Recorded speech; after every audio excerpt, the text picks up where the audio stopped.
ஏன்னா சென்னையிலே வெள்ளம் வந்த பொழுது ஒருவரும் வரவில்லை.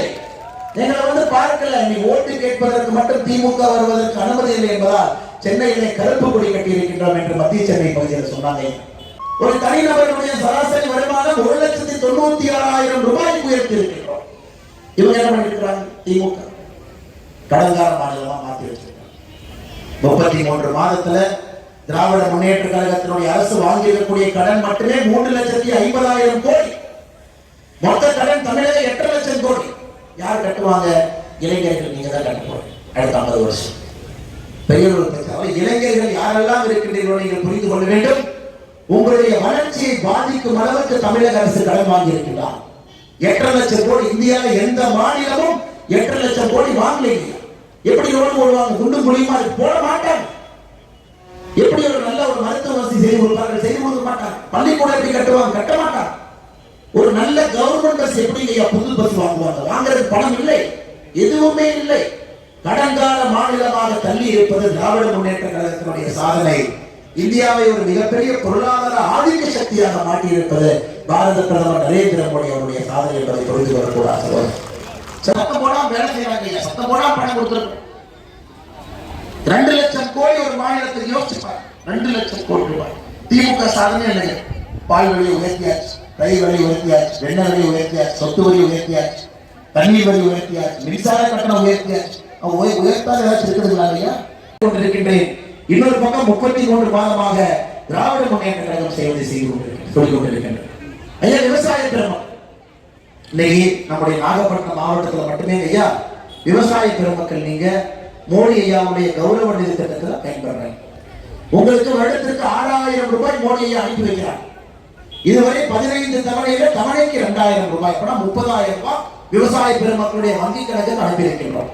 நாகப்பட்டினம் மாவட்டம் மட்டுமே 53,252 விவசாயி, ஒருத்தர் 2 பேர் இல்லைங்க, 53,252 விவசாயிகள் வங்கி கணக்குக்கு 30,000 வந்தது. தமிழ்நாட்டில் நம்முடைய தாய்மார்களும் சகோதரிகளும் மினுக்கு மினுக்கு இருக்காங்க. பழைய செருப்பெல்லாம் பத்திரமா வச்சுக்க, திமுக காரங்க வர்றாங்க. தமிழ்நாட்டிலே நம்முடைய தாய்மார்களும் சகோதரிகளும் மினுக்கு மினுக்கு இருக்கிறாங்களாம். கதிரானந்த் அவரே சொல்றாரு, ஏன் மினுக்கு மினுக்கு இருக்கிறாங்கன்னா எல்லாம் ஃபேர் அண்ட் லவ்லி போடுறாங்க.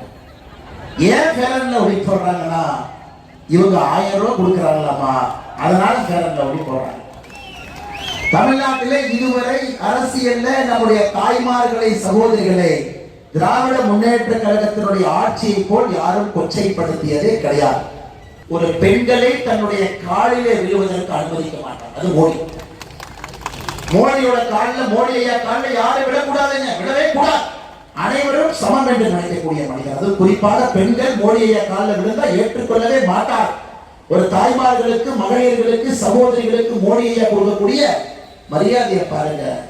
அப்பா பேர் இனிஷியலை வச்சு அரசியல் இருக்கக்கூடிய கதிரானந்த் கொடுக்கக்கூடிய மரியாதையை பாருங்க. இப்படித்தான் பொன்முடி அண்ணன் பேசி பேசி ஜெயிலுக்கு போனாரு. இந்த தம்பி பேசி பேசி துரைமுருகன் அனுப்பிடுவாங்க. இப்படியேதான் தமிழக அரசியல் நடந்து கொண்டிருக்கிறது.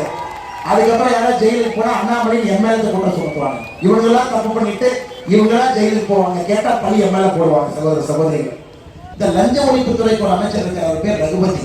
அவர் மேலேயே லஞ்ச ஒழிப்பு கேஸ் நீதிமன்றத்தில் நடந்து இந்த அநியாயத்தெல்லாம் தமிழ்நாடு தவிர திராவிட முன்னேற்ற கழகத்தினுடைய ஆட்சியை தவிர இந்த அநியாயம் எங்கேயுமே நடக்காது.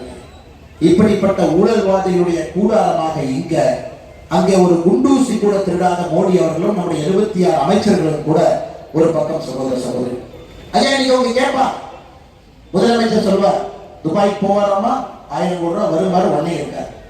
ஜப்பானுக்கு போவாராமா பணம் வரும் ஒன்னே காணா. ஸ்பெயினுக்கு போவாராமா ஒன்னே காணா. கோட் சூட்டு மட்டும் ஜம்மு மாட்டிட்டு போவார். ஆனா இன்னைக்கு நாங்கள் சொல்லுகின்றோம், காங்கிரஸ் 10 ஆண்டு காலம் 2004 14 வரை நிறைய பேர் பணத்தை திருடிட்டு வெளிநாட்டுக்கு ஓடிட்டாங்க. விஜய் மல்லையா பல பேர் ஓடிட்டாங்க. ஐயா இந்த 10 ஆண்டுகள்ல வராக்கடன் யாரெல்லாம் நாட்டை விட்டு ஓடினார்களோ அவர்களிடமிருந்து 1,20,000 கோடி வசூல் செய்திருக்கின்றோம். அது உங்களுடைய பணம். 1,20,000 கோடி வசூல் செய்யப்பட்டிருக்கு. செய்திகளை உடனுக்குடன் தெரிந்து கொள்ள உடனே சப்ஸ்கிரைப் பண்ணுங்க.